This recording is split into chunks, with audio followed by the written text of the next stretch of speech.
There was a shooting in an upscale neighborhood in Oklahoma City. Ballistics identified the use of 2 different guns, which meant at least 2 shooters.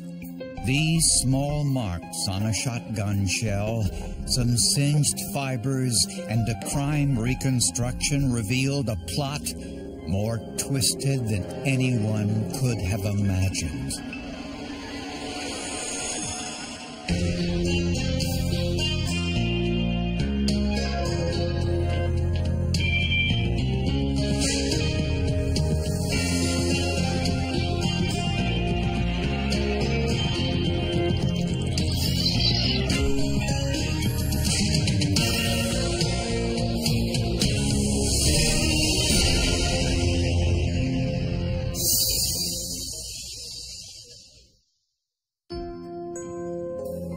To outsiders, it looked as if Rob Andrew had everything anyone could want.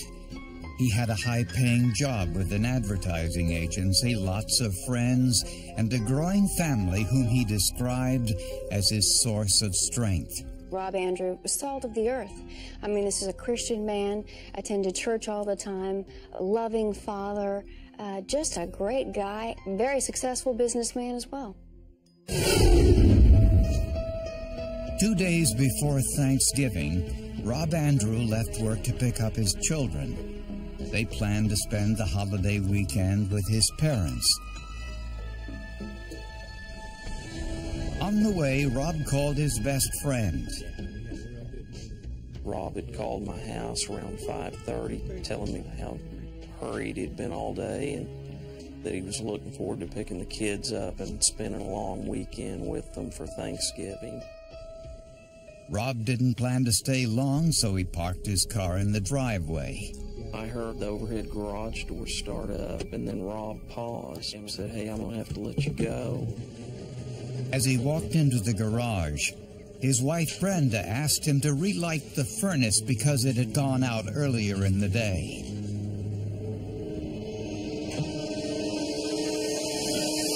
Then there was a commotion. Brenda said 2 masked men with guns appeared out of nowhere.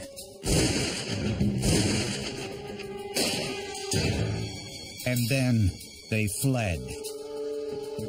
I've been shot. My husband's been shot. Okay, you and your husband have both been shot? Yes. Yes. Who shot you? I don't know. You don't? I don't know. They had on black masks, and I don't know. 43-year-old Robert Andrew was pronounced dead at the scene. Mr. Andrew was shot 2 times. Once to the right side of the body, once to the left side of the body. And they actually occurred from 2 different locations. So that also tells us that 2 shooters, it's a possibility. Brenda Andrews suffered a gunshot wound and was rushed to the hospital. Her wound is in the fatty portion of her left upper arm. The bullet that hit Brenda went through her arm and lodged in the wall of the garage. It was from a .22 caliber pistol. Police found a spent 16-gauge shotgun shell on the roof of Brenda's van, an indication there were 2 different weapons used in the attack. The empty cans on the garage floor indicated Rob saw the gunman and grabbed the bag of empty cans as a shield. As the second gunshot wound is about to be inflicted on him, he is looking up and looking at the face of his killer. The motive apparently wasn't robbery. His wallet was not taken. In fact, some of the pellets from the shotgun went through his wallet. The Andrews' 2 children were upstairs in their rooms unharmed. The attack had all the earmarks of an execution. Yet no one could think of a reason why Robert Andrew would be targeted for murder. With no motive, no leads, and no description of the killers, investigators hoped the autopsy would provide the clues they needed.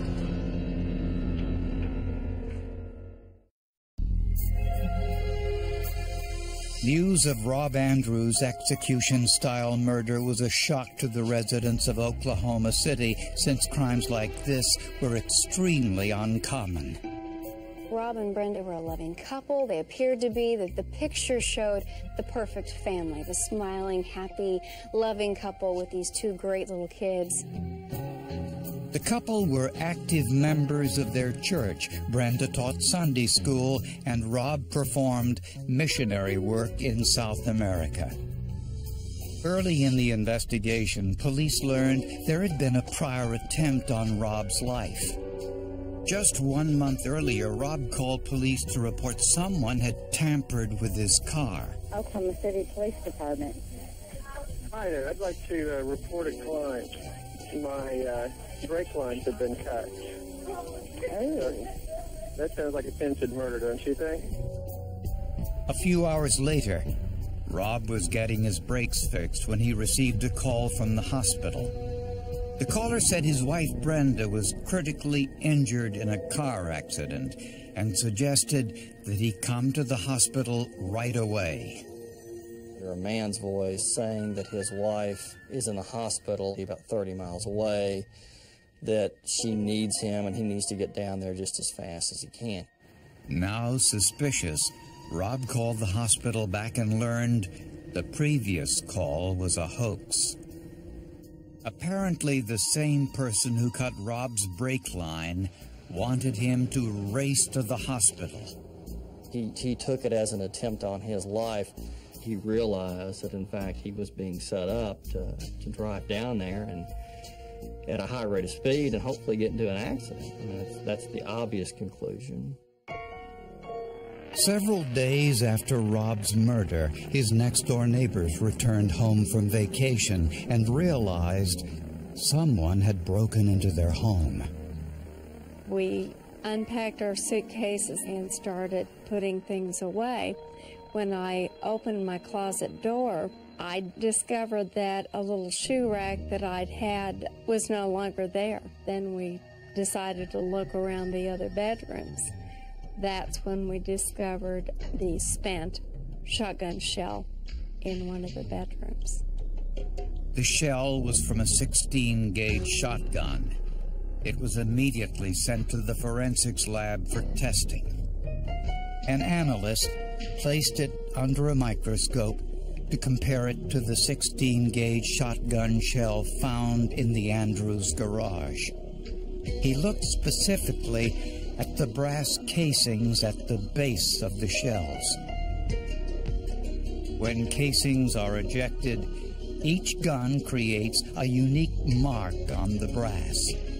And depending on the amount of correspondence and the preponderance of these matching striations, an examiner can come to the conclusion as to whether these were fired by the same firearm or not. There was no doubt.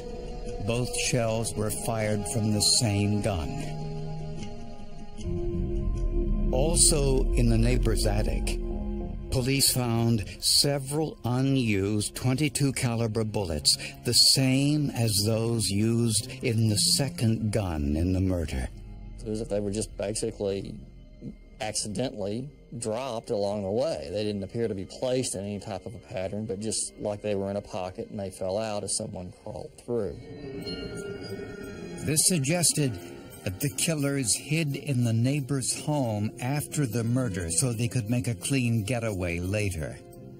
Apparently someone went up in that attic and they were either trying to climb up in the master closet access, or they came down and landed on that shoe rack and broke it to pieces. It wasn't sturdy enough to hold them, and so then they tried to hide evidence of that in a rather feeble attempt by putting it under the bed. And since the neighbor's home had no signs of forced entry, it meant one of two things. Either the killers were professionals or they had a key.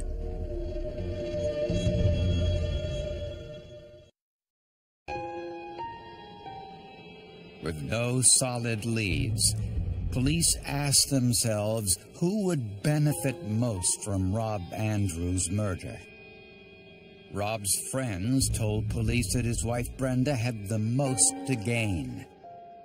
and we found that the marriage was rocky off and on. They had a few periods of separation. And we also found that Brenda Andrew was involved in several extramarital affairs. Mr. Andrew was convinced at this point that his insurance salesman, Mr. Pavatt, and his wife were having an affair. 48-year-old James Pavatt taught Sunday school with Brenda. And they flaunted their relationship even in front of Rob's children. James and Brenda had a very interesting relationship. I mean, even prior to Rob's death, the two of them went on a vacation together down to Texas with the children. I don't know of any husband who would willingly just say okay to his wife going down to Mexico with a complete stranger and taking his kids with him. Just a few months before his murder, Rob demanded that Brenda end her affair with Pavatt. Brenda refused and filed for divorce. Rob immediately changed the beneficiary of his $800,000 life insurance policy.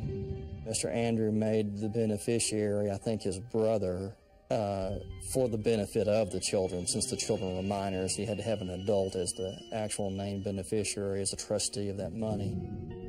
But after Rob's death, police were surprised to learn that Brenda was again the sole beneficiary. Police were immediately suspicious, and they arranged for a handwriting expert, David Parrott, to authenticate Rob Andrews' signature on the insurance policy. A signature is produced with style and speed. It's the thing that you probably write the most in your entire life. In my analysis, I looked at 13 years of Rob Andrews' handwriting in writing his signatures, 136 signatures. Not surprisingly, it was clear that Rob Andrews' signatures changed over the years. Over time, Rob Andrews' signature had become more ornate, more artistic. And 2.5 years before his death, Rob added an extra element to his signature. That was in the bottom right-hand corner of his signature. I then began looking at signature after signature after signature, and that fish was there. This was a Christian symbol, the ichthus. Rob added it to his signature as a sign of his faith. But it wasn't on the change of beneficiary form. I know that symbol is very significant because he repeatedly used it in the more formalized signatures that he wrote, such as in business documents. And that symbol was not in the questioned document. And there was another discrepancy in the life insurance policy signature. Rob Andrew had a characteristic of connecting the N and the D in the last name Andrew. But it wasn't signed that way on the insurance form. So Parrott concluded it was a forgery, but he was unable to determine the identity of the forger. Police knew that Brenda Andrew had the motive to make sure she was the beneficiary of her husband's $800,000 life insurance policy. And her lover, James Pavatt, had the opportunity. He was the life insurance agent who sold the policy. Police now suspected Brenda may have been involved in her husband's murder. So ballistic experts took a much closer look at the photographs of her wound and the bullet hole in her sweater. They found black rings, gunshot residue around both. It is actually the unburned and partially burned powder and soot and hot gases that exit the barrel right behind the projectile.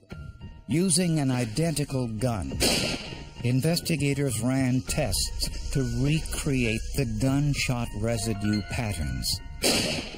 And my observations of those patterns and of the sweater and of her wound allowed me to conclude that she was shot at somewhere between actual contact and approximately 2 inches away from her arm.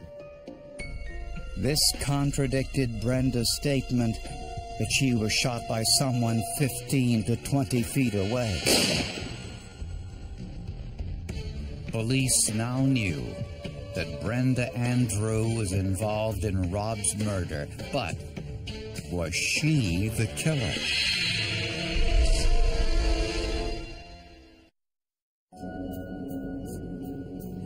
To find out what role, if any, Brenda Andrew played in her husband's murder, investigators sent her blood-stained clothing to Tom Bevel, an expert on blood spatter analysis.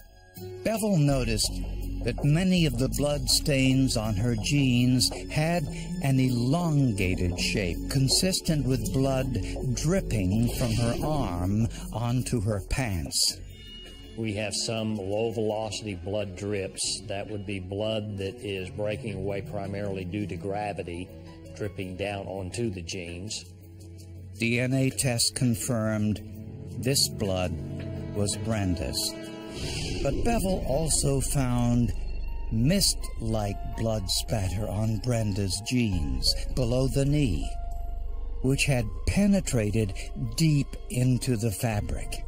It is from a high-velocity occurrence, such as a gunshot, in this case, multiple gunshot pellets, that has spattered the blood traveling back from him, referred to as back spatter, and then subsequently landing on her clothing. DNA tests confirmed that this was Rob's blood. This proved that Brenda was standing only a few feet away from Rob when he was killed.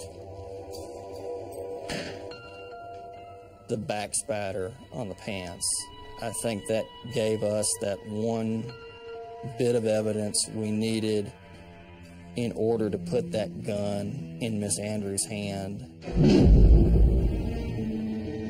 Prosecutors believe Brenda planned her husband's murder for months. She may have forged Rob's signature on the life insurance policy, making her the beneficiary. Her first attempt on Rob's life involved cutting Rob's brake lines. Police believe it was James Pavatt who called Rob with the fake story that Brenda was in critical condition at the hospital. When that didn't work, the couple devised an elaborate shooting scenario. They planned to kill Rob when he came to pick up the children for the holiday weekend.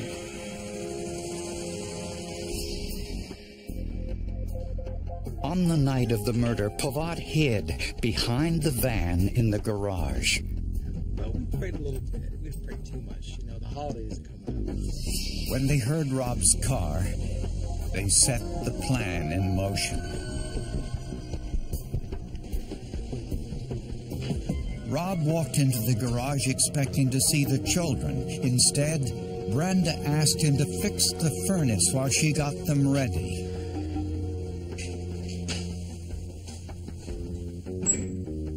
Pavatt fired the first shot from behind the van.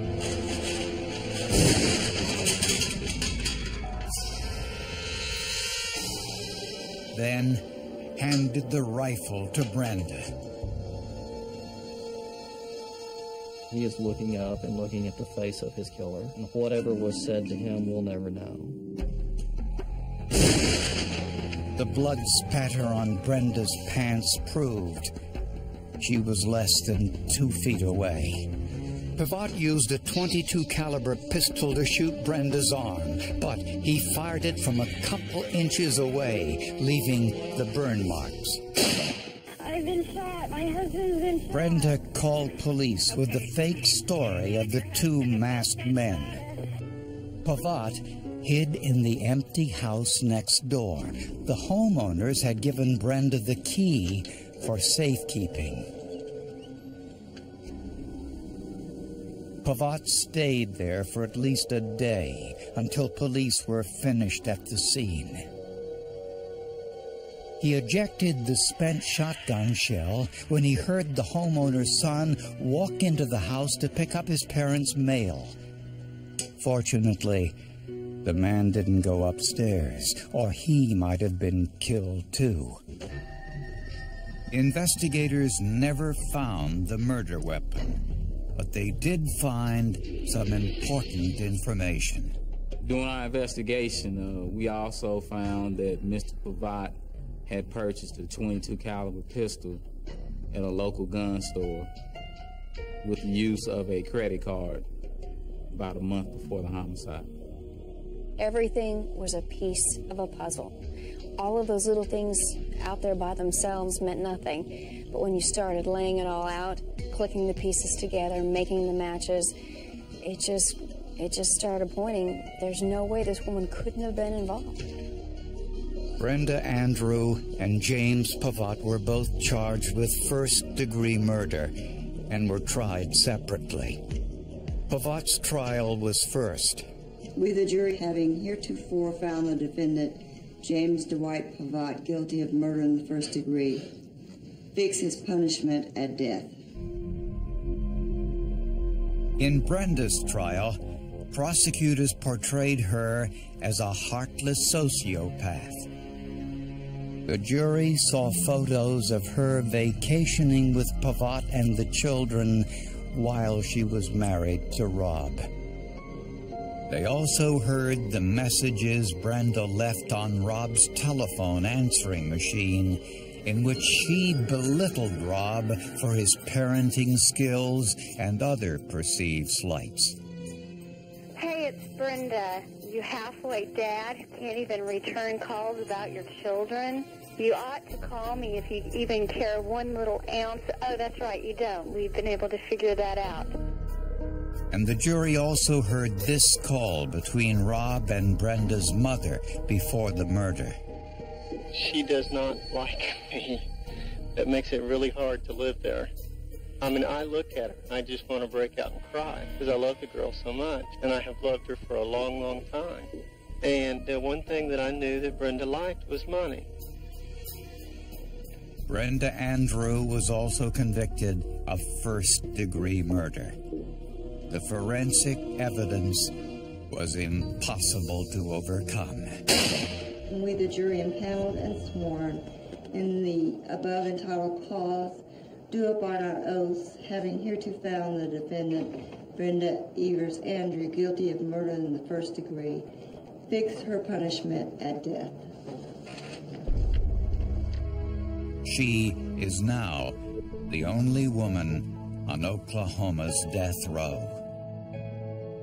I've had 4 years to ponder and to think of why Brenda and Jim would take Rob Andrews' life.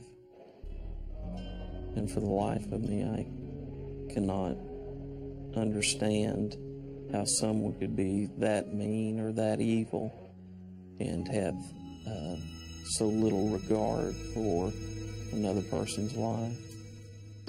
Prosecutors describe it as one of the most cold-blooded murders they've ever seen. The complexity of the case was a problem. It's a hard case to talk about in a short amount of time. There's so many different pieces of evidence. But in what we believe that any juror wants to hear is what happened at the key moment.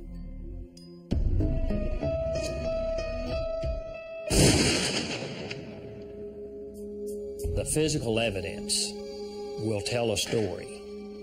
And it's just simply up to the person that is trying to put this together to understand what the physical evidence is saying.